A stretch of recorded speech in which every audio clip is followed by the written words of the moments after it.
Dois psicólogos, o Fábio Henrique Dantas, que vem falar sobre o Dia do Psicólogo, vem falar desta programação, não é, que vai acontecer. Na realidade já começou, mas dia aí vai até a 22. próxima semana. A Carmen Cavalcante também participa dessa nossa conversa, desse nosso bate-papo. Sejam bem-vindos aqui os dois à Rádio CBN. Boa tarde. Boa tarde. Vai? Por favor, não. Não, então, o Dia do Psicólogo é amanhã e também vai ter a comemoração dos 15 anos do Conselho Regional de Psicologia, não é isso? Me fale, como é que tá essa programação que começou dia 22? Boa tarde a todas e todos. Essa programação começou dia 22, né? Eu estou falando aqui como conselheira, né, do CRP 17, coordenadora da Comissão de Direitos Humanos. E a gente está essa semana inteira, né, nessa agitação, dando entrevistas, falando sobre o Dia da Psicologia, falando da nossa programação aqui no Rio Grande do Norte. A gente teve uma programação que esse ano a gente conseguiu estender a jornada para Mossoró também, não se restringiu somente à capital. E essa programação começou dia 22, né? Tratando de temas relacionados à psicologia escolar e vai até o dia 2 de setembro, quando a gente vai finalizar com a programação na UFRN, falando sobre psicologia, políticas sociais e as pessoas que estão atuando no sistema de justiça. Nós podemos falar que depois da pandemia, o profissional psicólogo foi mais requisitado e foi mais procurado? Tem sido isso ainda até hoje? Tem. A gente percebeu uma demanda maior, inclusive o período da pandemia. A gente teve que passar por um período de adaptação, né, sobre o atendimento online. Hoje, inclusive, hoje não, essa semana de programação, a gente está lançando as resoluções de orientação de atuação profissional para o atendimento online, e isso acabou se expandindo, né, e inclusive se tornando mais um equipamento a favor do processo psicoterapêutico para quem está atuando aí nessa área. Eu sou bem a favor, eu estava comentando aqui na hora do intervalo, que todo mundo deveria fazer terapia. Deveria ser uma coisa, inclusive, obrigatória, mas aí você já me disse que a gente não pode obrigar ninguém a fazer. Você queria que fosse obrigatório? Sim, para todo Deus mundo do entrar céu. nesse processo aí de autoconhecimento Que radical. Você quer obrigar o povo? a fazer terapia. Porque se a gente fizesse terapia desde criança, se todo mundo fizesse terapia, educação financeira, muita coisa ruim não aconteceria, porque a gente já estaria num processo aí de entender o porquê das coisas. Você concorda, doutor Fábio? Vamos Obrigatório? ser polêmicos. Oi, gosto de uma polêmica. Nada polêmico. Boa tarde a todos e Boa todas. tarde. Um prazer estar aqui com vocês. Então, na verdade, eu acho que se trata de uma construção social também do que aqui se imagina de psicologia, né? Sim. A psicologia está agora completando, inclusive, 60 anos de profissão regulamentada no Brasil. Esse é um dos motivos dessa comemoração ter sido tão ampliada, interiorizada, que é uma marca dessa gestão, inclusive, do Conselho Regional, de levar a psicologia até os interiores, os recônditos do Rio Grande do Norte, por exemplo. E acho que quando a gente fala de psicologia, a gente tem um imaginário social que está muito associado à psicologia clínica, né? A psicologia da clínica clássica. E aí, Salatel falou sobre a pandemia, né? A pandemia, por exemplo, estampou outras frentes e demandas para a psicologia que não estão circunscritas à psicologia do fazer clássico, da clínica clássica, né? A psicologia no campo das políticas públicas, por exemplo, né? A gente tem, por exemplo, uma rede de saúde natal equipada de psicólogos desde a década de 80. Se você for pensar na perspectiva do interior, há dados de pesquisas no Rio Grande do Norte, por exemplo, que mostra que já é mais reduzido o número de psicólogos no interior. Mas desde a ascensão de políticas sociais, né, de políticas públicas de assistência social, que obriga que todo CRAS, por exemplo, tenha um psicólogo, leva o acesso da população que não tem acesso a pagar a psicoterapia, por exemplo, a ter acesso ao psicólogo lá no dispositivo CRAS, que onde o psicólogo é um profissional obrigatório, né? E aí quanto tempo?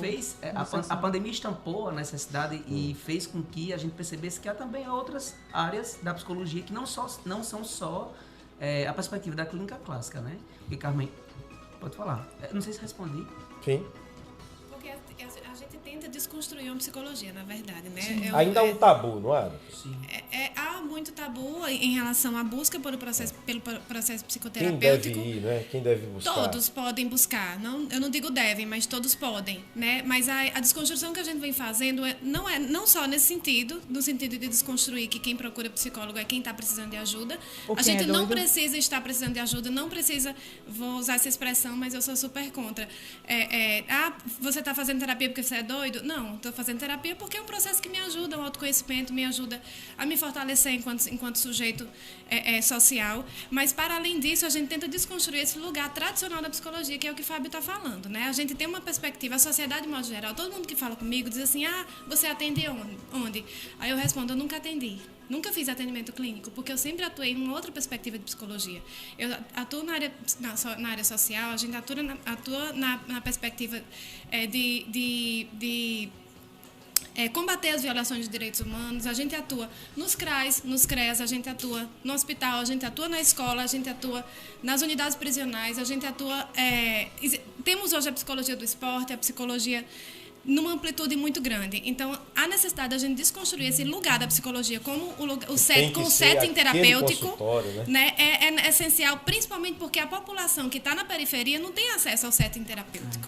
Vamos combinar que é caro pagar uma sessão de psicologia por semana e a população não tem acesso. Então, essa gestão da psicologia tem trabalhado também nessa divulgação e no fortalecimento do lugar do profissional nas políticas públicas aqui no Rio Grande do Norte. Isso é importante. Essa história do tabu à psicologia e inclusive do preconceito. Eu sou, posso dizer, não sou porque estou como pesquisador financiado pelo Estado brasileiro, inclusive aqui representando o programa de psicologia.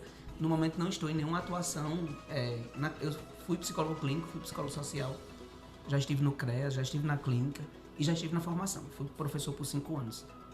E essa é uma questão que sempre chega. A gente acha que, com o passar do tempo, esse preconceito com a psicologia se desfaz e não se desfaz tão fácil. Porque ele está atravessado da sociedade e construído, sobretudo, no paradigma da loucura, né? Que a gente herda da psiquiatria clássica. A ideia de que quem precisa de psicólogo é quem foge à normalidade, que é o louco. Do que é normal.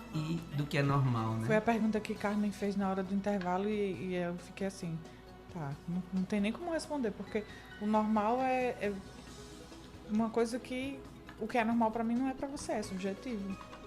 Eu fui esses dias a uma cidade aqui no interior fazer uma matéria e lá percebi que uma das pessoas da casa, né, ela teve depressão com a pandemia, ficou em casa, ficou bom tempo, todos nós ficamos, né, proibidos ou restritos ali a determinados ambientes.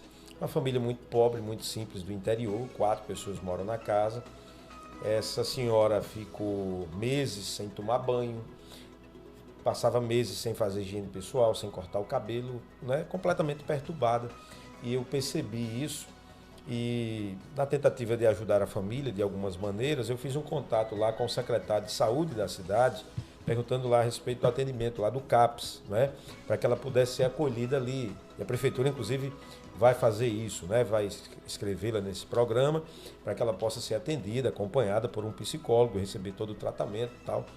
E eu transmiti essa informação quando voltei à casa da família, né? Olha, a gente conseguiu isso aqui com a prefeitura, esse tipo de ação. Tem outro parceiro aqui. Hoje, inclusive, eu vou colocar essa matéria no ar. Você que está me ouvindo agora, me assistindo hoje, na sexta-feira, a gente vai exibir esse quadro, né? Na casa dessa família lá de São José do Mipibu. E na hora que eu transmiti para essa senhora, olha, a prefeitura vai receber a senhora vai ser atendida por um profissional, a senhora vai ter um psicólogo que vai lhe ajudar, não é? E ela disse, não, mas isso não vai acontecer não, Salatiel. Eu disse, mas por quê? Eu disse, não, porque eu não quero ficar presa lá.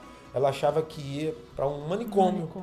Que nem existe mais. Né? Então ela achava... Existe? A reação, o medo dela era de ficar num lugar e não voltar mais para casa, não, porque né, eu não sou doida.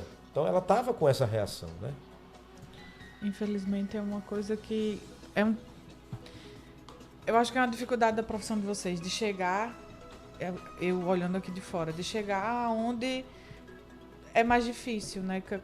De chegar em populações e em situações como essa, de pessoas carentes que não têm tanta informação e de dizer, você não está doida, mas é bom que você procure um atendimento para para poder entender o que é que está acontecendo. Ou que esse atendimento chegue até esse sujeito, né? Porque há pessoas que estão alienadas a essa informação, a esse Sim. tipo de cuidado. Então, daí a importância da busca ativa, que é o trabalho do psicólogo social. Esse cuidado em saúde, na perspectiva coletiva, precisa chegar até essa casa em vulnerabilidade, onde há um sujeito que não chega até o serviço de saúde, né? E aí esse cuidado ele precisa ser no território, não só no sujeito. Nós temos profissionais suficientes aqui em Natal, na rede pública, aqui a nível de estado também? Olha, o Rio Grande do Norte tem 7, se eu não me engano, instituições formadoras de psicologia. Acho que a gente já fez, se eu não me engano, são 7. São mais? Formadoras? É. Muito mais. Muito mais. Então, a gente tem aí muitos psicólogos e psicólogas sendo formadas por ano no Rio Grande do Norte.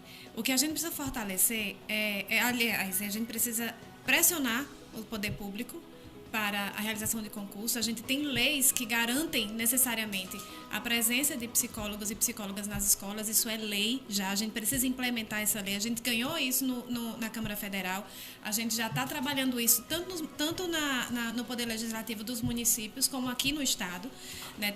Fizemos várias audiências públicas para debater esse tema, para insistir, para provocar. E aí, assim, a gente precisa que o poder público realize os concursos para a contratação de profissionais, para que tenha também um vínculo digno, né, para não ficar nessa situação de processo seletivo, porque isso fragiliza o serviço, precariza o vínculo do profissional e prejudica a população por causa da rotatividade. Verdade. Então, o que é necessário a gente pressionar realmente as prefeituras, o Estado, os municípios de um modo geral, para que abra concurso público para essa categoria e para o pessoal do serviço social também, que o trabalho costuma ser em conjunto. E aí, trazendo uma questão que Fábio começou a falar, esse exemplo que você deu, durante a pandemia, essa mulher especificamente, né, teve essa mudança de comportamento, provavelmente entrou numa crise que provavelmente nunca deve ter entrado, e aí chegou a esse ponto. A gente precisa compreender que transtornos mentais, eles não são só do sujeito, eles não são subjetivos somente. A gente vive numa sociedade, a gente vive num contexto social que provoca adoecimento mental.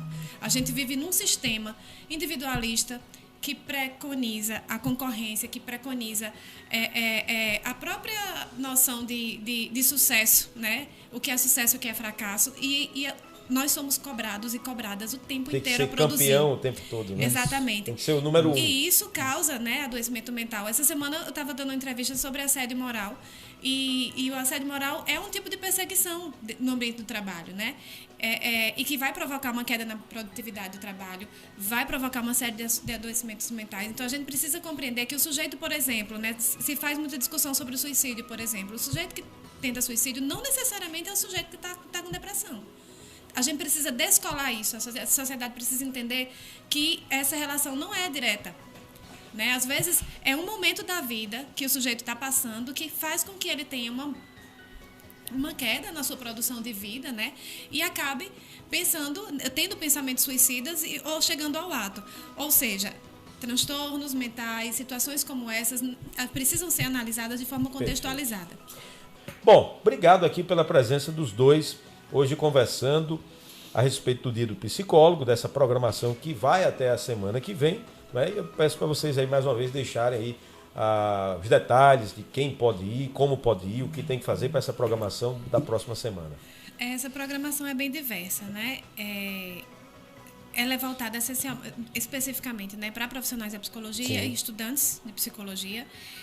Ela está acontecendo de uma forma ampla no Brasil inteiro, está havendo programação sobre o Dia da Psicóloga e do Psicólogo, demarcando, né, os 60 anos aí dessa ciência e profissão aqui no Brasil. E aqui em Natal, especificamente, está acontecendo, né, o Seminário de Orientação em Práticas PSIS na UNP. A UNP está com uma programação bacana que vai até o dia 30. Vai até o dia 30, né? E a partir do dia 31 vai ter o seminário na UFRN, que é a programação que o Fábio está se apropriando. Por favor, Fábio. Então, a programação, o evento que o Programa de Psicologia e o Grupo de Pesquisa está promovendo em parceria com o CRP, na verdade, ele já é um evento que ocorre bienalmente, né? Que é Psicologia e Políticas Sociais, que é exatamente esse campo que a gente estava conversando aqui, da inserção do psicólogo nesses campos que vão além da clínica, né? E aí agora, mais especificamente esse ano, ela está com um tema central que é o psicólogo na política de assistência social associada ao sistema de justiça. Com esse tema central, nós estamos trazendo em parceria com o CRP, com o Tribunal de Justiça, com o Programa de Psicologia, psicólogos que são docentes, professores em instituições como a Universidade Federal de Santa Catarina, a Universidade Federal da Paraíba, temos convidados de fora, Unifesp, e aí essa programação ocorre dia 31, 1º e 2º de agosto, 2 de agosto, é gratuita, completamente gratuita para... Isso, 31 de setembro, 1 e 2 de... Não, 31 de agosto e 1 e 2 de setembro. Perfeito. E aí essa programação é gratuita, né? Vai acontecer durante esses dias com minicursos, oficinas, conferências, palestras para esses profissionais, né? Um trabalho formativo direcionado especialmente para psicólogos e psicólogas que estão no sistema de justiça, política de assistência e no geral também para estudantes de psicologia. Obrigado então aos psicólogos Carmen Cavalcante e Fábio Henrique Dantas. Obrigado a você que acompanhou, que ouviu, que assistiu o nosso programa. Ana Patrícia, obrigado pela colaboração. Também. Abraço a todos. Segunda-feira estaremos de volta com mais CBN em Foco.